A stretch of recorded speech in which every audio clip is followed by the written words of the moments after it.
तो आपके सामने पार्ट 4 हम लेके आए हैं। ये आपकी वीडियो का पार्ट 4 है। पार्ट 4 में हम क्वेश्चन नंबर 10, 9 तक आपके हो चुके थे। क्वेश्चन नंबर 10 और क्वेश्चन नंबर 11 आपके सामने आएगा। तो इस वीडियो में 2 क्वेश्चन आएंगे, क्वेश्चन नंबर 10 और क्वेश्चन नंबर 11। देखिए क्वेश्चन नंबर 11 आपके सामने ये रहा। तो पहला क्वेश्चन नंबर हम 10 का सॉल्यूशन आपके सामने कराएंगे। क्वेश्चन नंबर 10 में देखेंगे आप 2 माइक्रोफेरेड और ये दोनों आप देख पा रहे हैं, ये सीरीज़ कॉम्बिनेशन में है। तो हम लिखेंगे सी डैश बराबर C1 प्लस C2।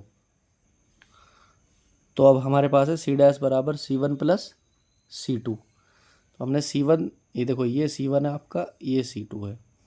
तो ये हो गया बच्चों श्रेणी क्रम में है, तो श्रेणी क्रम का फॉर्मूला होता है 1/C1 प्लस 1/C2।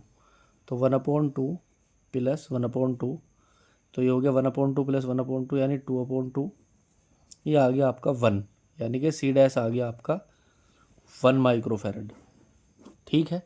अब इसके बाद आप देखेंगे इन दोनों की जगह हम एक कैपेसिटर यूज़ करेंगे 1 माइक्रोफेरेड का।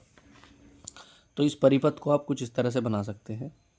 ये बन गया, इसकी जगह एक ये आ गया, और आप आगे जाएंगे तो ये आ गया आपका ए, ये हो गया आपका बी, और यहाँ हो गया आपका 6 माइक्रोफेरेड का।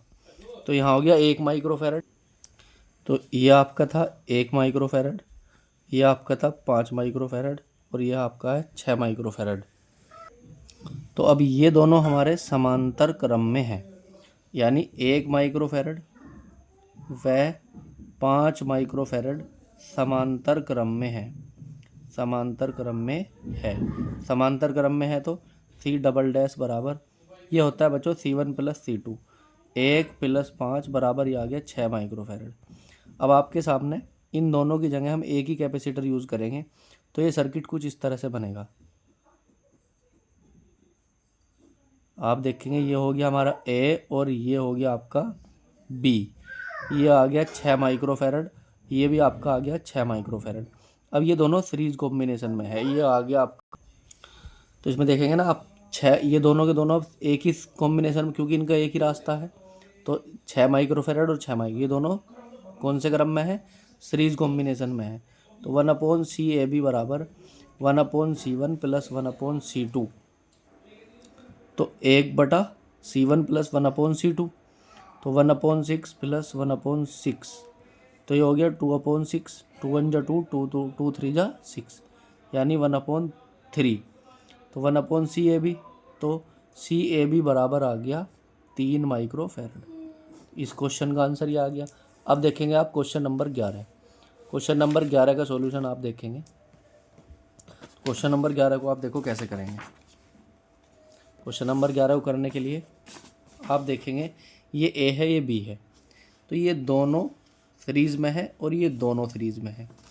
तो पहले हम 8 और 8 इन दोनों को देखेंगे। तो 8 माइक्रोफेरेड व 8 माइक्रोफेरेड श्रेणी क्रम में है, श्रेणी क्रम में है।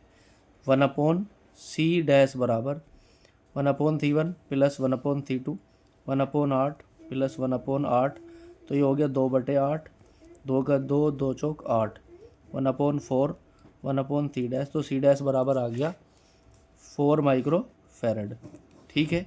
अब आप देखेंगे इसमें ये 10 और ये 15 ये भी सीरीज में है, तो लिखेंगे आप 10 माइक्रोफेरेड और 15 माइक्रोफेरेड श्रेणी क्रम में है।